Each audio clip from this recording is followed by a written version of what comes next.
Aujourd'hui, grâce au cinéma, tout le monde a au moins un célèbre capitaine de navire dans sa tête. Un capitaine référence. Pour d'autres, c'est Jack Sparrow. Pour d'autres, c'est James Flint. Pour d'autres, c'est Barbe Noire. Ou encore Capitaine Crochet, pourquoi pas. Tous légendaires, je suis d'accord. Mais non seulement ils sont imaginaires, en dehors de Barbe Noire qui a vraiment existé au XVIe siècle, ce sont des criminels. Et si pour une fois on s'intéressait au côté clair de la force, histoire de ne pas finir derrière les barreaux. Salut à tous, bienvenue sur All Blue, la chaîne qui apporte le monde de la marine vers le grand public et qui apporte le grand public vers le monde de la marine.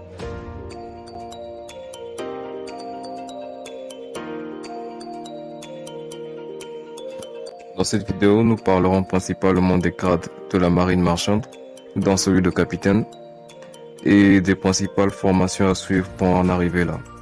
Je tiens d'abord à préciser que, contrairement à ce que certains pourraient penser, la marine marchande ne fait pas partie de l'armée. Le marin marchand n'est donc pas un militaire. Il peut travailler au port comme capitaine de remorqueur ou comme pilote. Il peut travailler pour une entreprise privée et faire du offshore sur un bateau de service. Ou alors il peut faire du long cours et travailler sur un navire marchand comme le porte-conteneur. Nous allons parler clairement de tout ça dans une vidéo dédiée au type de navigation. Mais pour le moment, l'information à retenir, c'est que les activités du marin ne sont pas à but militaire. Ces activités sont à but commercial. Cependant, la plupart des marins à bord sont des officiers. Et comme dans tous les endroits où on trouve des officiers, il y a une certaine hiérarchie. Et c'est ce qu'on va voir tout de suite. Tout d'abord, nous avons le matelot, qui est certainement le membre d'équipage le plus connu après le capitaine. Car c'est lui, cet homme que vous voyez généralement tenir la barre. Cette chose, c'est la barre, et non le gouvernail comme certains l'appellent. Le gouvernail, lui, se situe à l'arrière du navire et réagit à la barre un peu comme les roues réagissent au volant d'une voiture. Le matelot, c'est un peu comme l'homme à tout faire.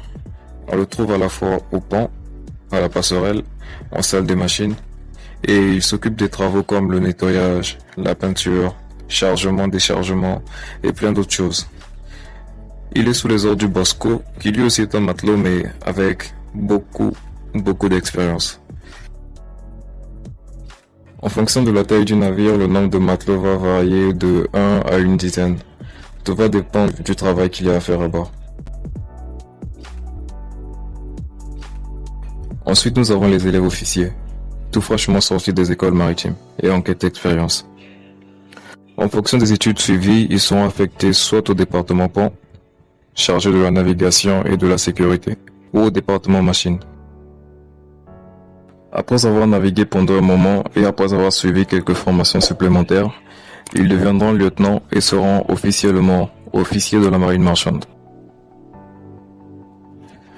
Au-dessus des élèves officiers, on a les lieutenants, leurs anciens, qui sont soit sous les ordres du second capitaine, soit sous les ordres du chef mécanicien, en fonction de leur département. Ainsi, on a les lieutenants pont ou lieutenants au long cours du département pont, et on a les lieutenants mécaniciens ou lieutenants machine du département machine. Les lieutenants pont s'occupent de la navigation et de la sécurité à bord du navire. En d'autres termes, ils sont chargés de déplacer le navire d'un point A à un point B en toute sécurité, sous les ordres du commandant et du second capitaine. De manière individuelle, ils ont des tâches plus ciblées et sont assistés par les matelots et les élèves officiers du département pont. Les lieutenants mécaniciens, eux, s'occupent de la mise en œuvre du système de propulsion du navire, de la maintenance et de la réparation des installations. Ils travaillent sous les ordres du chef mécanicien et du second mécanicien et sont assistés par les matelots et par les élèves officiers mécaniciens. Le second capitaine. Second du capitaine, comme son nom l'indique, il n'en est pas moins un capitaine.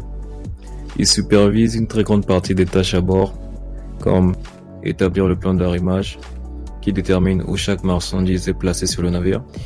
Il est aussi responsable de la sécurité à bord, de l'infirmerie. Il effectue les calculs liés à la stabilité du navire afin d'assurer au navire un équilibre stable, quel que soit l'état de la mer. Il s'occupe aussi d'une bonne partie des documents du navire et de la distribution des tâches de son département, qui est le département pont. La différence entre le commandant et le second capitaine se joue généralement au nombre d'années d'expérience. Mais ils sont tous les deux capitaines et suivent une formation conduisant au diplôme de capitaine au long cours.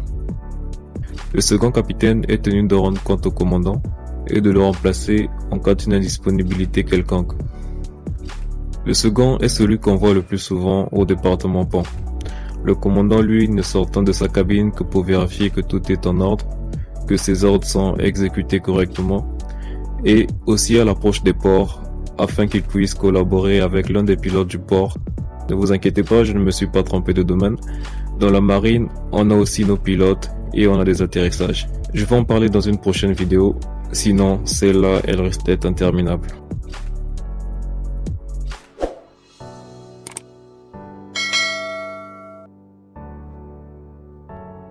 Le chef mécanicien. Avec un diplôme équivalent à celui des capitaines au long cours, le chef mécanicien est le capitaine des héros de l'ombre. C'est grâce à lui et à son équipe de lieutenants et matelots mécaniciens dans la salle des machines que le navire fonctionne H24 comme une usine ambulante. Il assure le fonctionnement optimal des machines à bord, permettant ainsi une propulsion et une alimentation en électricité non-stop au navire. Il est l'autorité suprême du département machine. Le chef mécanicien travaille en collaboration avec le capitaine afin de décider des vitesses à adopter et sur quelle distance les adopter. Tout ça pour obtenir ce que nous on appelle l'ETA. Et enfin, on a le commandant, l'autorité suprême à bord. En plus des qualités physiques et psychologiques nécessaires à tous les marins qui sont l'aptitude physique, même dans des conditions de travail rudes, le sang-froid, même dans les situations extrêmes, le commandant, lui, doit avoir un vrai leadership et une capacité à prendre des décisions très rapidement. Il détient les pleins pouvoirs à bord et n'a de compte à rendre à personne si ce n'est son employeur. Toute initiative ou décision importante doit passer par lui avant d'être appliquée. Mais comme de grands pouvoirs impliquent de grandes responsabilités, la tête du commandant est souvent la première qui tombe lorsqu'un incident se produit et que la responsabilité du navire est mise en question. À moins que toutes les preuves montrent que le commandant ne pouvait absolument rien faire pour éviter l'incident, il sera soit licencié avec une amende, soit licencié avec une amende et incarcéré. Tout va dépendre de la gravité de la faute commise. Bien qu'il soit hautement placé, il est tout de même possible de se lever au-dessus du commandant. En quittant la marine marchande pour les affaires maritimes après un concours, l'officier de la marine marchande a la possibilité de devenir lieutenant-colonel ou colonel. Eux occupent des postes plus administratifs, tels qu'inspecteur des affaires maritimes, et sont souvent chefs de service ou de département liés à la sécurité maritime. En ce qui concerne l'admission dans les écoles maritimes, comme je l'ai dit dans la vidéo précédente, il y a certains prérequis. Et parmi ces prérequis, on a l'aptitude physique, un baccalauréat ou un BPC pour certaines formations, comme celle de matelot. Les écoles les plus rigoureuses vous demanderont également une note minimale de 10 sur 20 lors de votre baccalauréat ou BPC dans les matières les plus pertinentes, qui sont généralement mathématiques, physique et anglais. La limite d'âge varie d'une école à une autre. Pour certaines universités, vous êtes admis tant que vous respectez les critères précédents. D'autres imposent une limite d'âge de 23 ans au maximum. C'est le cas de l'ISEM, l'école maritime du Maroc.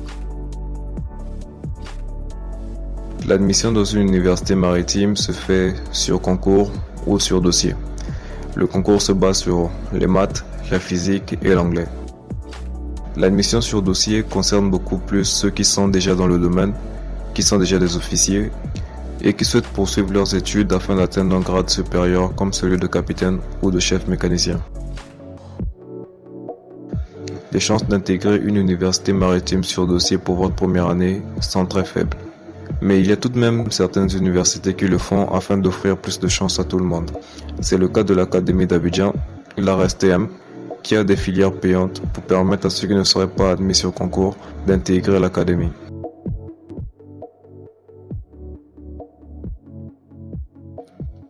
Les sciences nautiques forment les lieutenants au long cours, les officiers du département pont.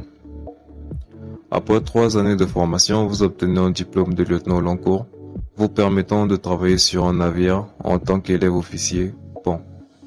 Après avoir totalisé 12 mois de navigation et après avoir suivi de courtes formations pratiques supplémentaires appelées Short Courses, vous devenez officiellement lieutenant et un brevet de lieutenant vous est délivré. Vous avez désormais la possibilité de revenir étudier et de faire votre 5e année afin d'obtenir un diplôme de capitaine au long cours. Les 12 mois de navigation correspondant à votre 4e année. Ce nouveau diplôme vous permet de postuler au poste de second capitaine ou encore, après avoir acquis suffisamment d'expérience, au poste de capitaine. La mécanique navale. Elle forme les lieutenants mécaniciens, les lieutenants du département machine.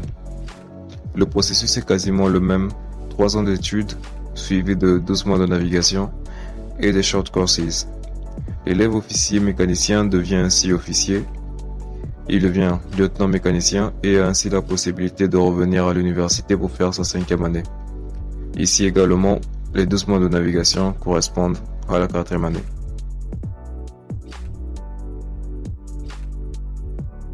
L'architecture navale. Cette filière a pour objectif de former des ingénieurs capables d'exercer dans les chantiers navals, les bureaux d'études et de contrôle, et dans tous les métiers en relation avec la conception, la maintenance, la réparation, l'entretien des navires, et même leur démantèlement lorsque les navires arrivent à la fin de leur vie.